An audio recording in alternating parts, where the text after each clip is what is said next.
Ah, thank you. I don't know where we would be without the waters that flow through these glow pipes. Now sit down.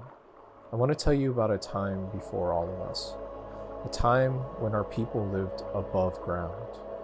A time before our island home became an overgrown wasteland.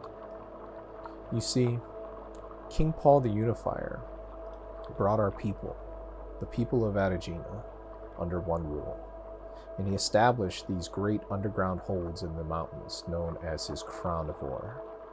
Lamenth, Dakatera, and Keflin all held troops ready to rush down the mountains at the first sign of revolt or invasion. When he died, the holds were emptied and the equipment of war left behind with no men to hold it. They stood empty for a century. That isn't to say that wars were not fought amongst men after unification. People will always look to their neighbors and want for what they have. Warriors still met upon the fields of battle, phalanx on phalanx. Sometimes phalanxes were called in order to fight off raiders from across the sea. These raiders would need to be crushed immediately, or they would kidnap our people and steal our provisions. Life was not perfect at this time, but it was predictable. Until the demons came. Spewing forth from Black Smoke Mountain, the warriors of Ataegina tried to defend their lands, but it was for naught. Demons rended flesh with claw and tail spike and tooth tongue. In the first year alone, over 1,000 people died, or worse, were carried off to the Black Smoke Mountain, where it is said that spiders would magic them into more demons. We only know the tales that our priests tell us because no one has lived through the experience.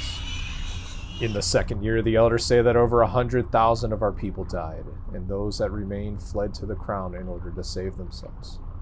And yet, the people of Ataegina had to strike back.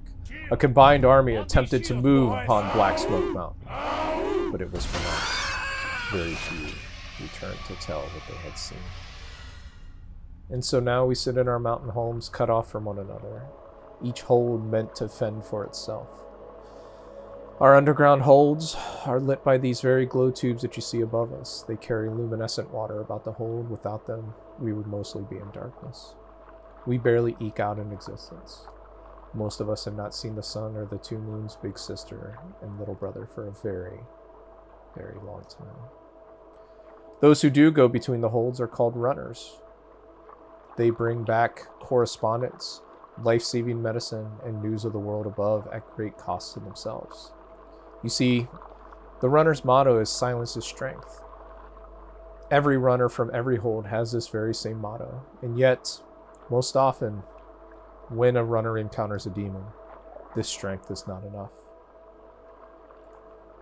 And so, here we sit in our underground holds. Life is short and brutal. One could spend each day wondering what will kill them. Starvation, disease, the spear of a raider, the magic of a spider turning you into a demon, or the deadly claws of a demon themselves. This is what we have. This is our life. This is Ataegina.